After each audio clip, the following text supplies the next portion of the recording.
last thing you want to do in life as a man is to allow your woman know that you are looking at her money.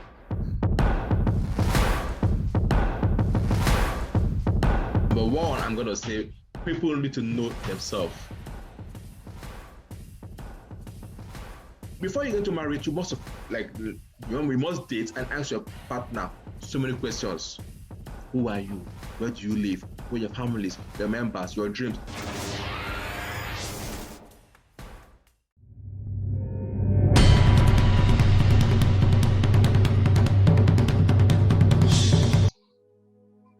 Insightful. What you said is very, very profound, especially when you said something about when the woman is making money, don't force yourself on her.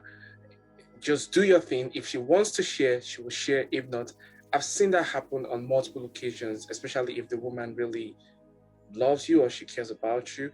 She will definitely do stuff for the man. And that is very, very that's very, very true. One question sorry, let me say this again. One mistake most men do in life is that they always look at their wife's money. Mm-hmm. The last thing you want to do in life as a man is to allow your woman know that you are looking at her money. When a woman knows that you're looking at her money, she's gonna screw you up. She will definitely screw you up. Yeah, but the thing is, I don't think most men really care about how much the woman makes. I don't think any man, when they are about to marry a woman, I don't think they look into, oh, she must be making this certain amount of money. I've never met a guy that makes that a criteria, but I've met women, a lot of women, like, my man must be making this amount of money. So I don't think most guys care about how much when it comes to relationship though. I think along the way, maybe after being for years, and maybe they've been shouldering so much responsibility, maybe that starts to creep in. But from the beginning, I don't think most guys are wired. Maybe some do, but I think majority of men are not wired to even care. I think men just care about the physical beauty, the woman's feminine, the woman being healthy, and being supportive and caring. Personally, I think that's what most guys care about in their woman. I've never met a guy that says, man, my wife has to make 6 figures. But maybe, like I said, the world keeps evolving and everyone keeps changing. So maybe now they're adding to that criteria. But one thing that I think we miss is what can be done to reduce this so-called drastic level or this drastic rate of ongoing divorce, especially in young marriages. Like, I've seen people get married and in 9 months they are divorced.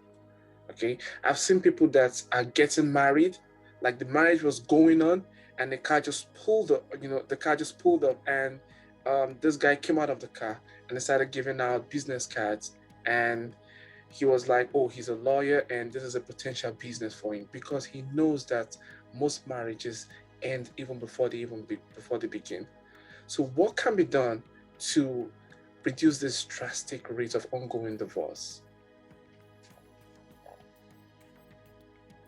Okay, a lot of factors is involved in this issue. Number one, I'm going to say people need to know themselves. And this is, again, we are coming as a self-discovery expert. I help people to identify obstacles. Do you know yourself? What are your expectations getting into marriage? What are your background? What are your academic qualifications?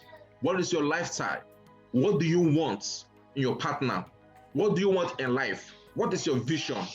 These are self-discovery questions you have to ask yourself. Many partners don't know themselves, and they have a different notion of who they're getting married. But you have to know yourself individually first before you get into marriage. When you know yourself, you will not know what to expect in your partner. Now, people get into marriage for different reasons. So just today, there was a video I saw online, okay, by Yele Dochie. Okay, this is a Nigerian artist, a Nigerian celebrity. He's an actor. He interviewed the lady. The lady says I divorced my husband in 24 hours when I discovered she's gay. When he Right? discovered what? When she discovered When what? she discovered that the husband is gay, she divorced the guy in 24 hours. Now, Wow. this is one of the issues why we have so many divorces in the world. People don't know themselves. So before you get into marriage, you must we must date and ask your partner so many questions. Who are you? Where do you live? Where your families, your members, your dreams? What this will help you to understand who you're getting into. Most people just want to have fun for the fun of getting married. My friends are to get married, just to have kids. There's nothing in mind. You must know who you're getting married to. That's why I come in that area of self-discovery. Know yourself first, and what are your expectations in marriage, your visions. Because if you're a career woman, you want to make sure that you have a man that likes education. That's career to some extent. You don't want to marry somebody on the streets. No. If you're into hip-hop music, you don't want to marry like somebody that want to marry a pastor. It's not going to align. It's not going to work because your values differs. So self-discovery is a basic issue. And then when you now get into that marriage itself, then you now have to build on that marriage by communicating. Because there is no one size that fits all in marriage or even in life. What works for one partner might not work for another partner. You have to sit there and ask your wife, what do you want? She tells you, you don't say what you want. Both of you will now say, okay, how can we make it literally work? That is another issue again people need to know. You don't have to say it will happen in my way or her way. No, you have to. Now, you have to understand if a man is telling you this is what he wants in a marriage, you have to listen. Don't ditch your man. He's telling you this is what I want. And if your wife is telling you this is what she wants, you have to work with her and see how you're going to make it happen. I had with a lady that told me, the man was accusing her that she's sexually active in life, that she doesn't, because she's the one that always initiates sex in marriage, and the man is feeling uneasy about it. But I'm like, that shouldn't happen. That shouldn't happen.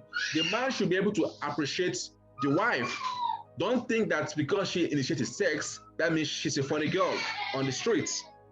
You're the man, you have to. No, everybody have different things that stimulate them. Yeah, I don't think that should be a problem. But so this man took it, and I'm telling you, this marriage is about to back up right now. Wow. If I live separately, okay. So the point I'm trying to tell you is this: is that 2 people are already getting in it. They have to define what they literally want, and that is why I have a course I do teach people.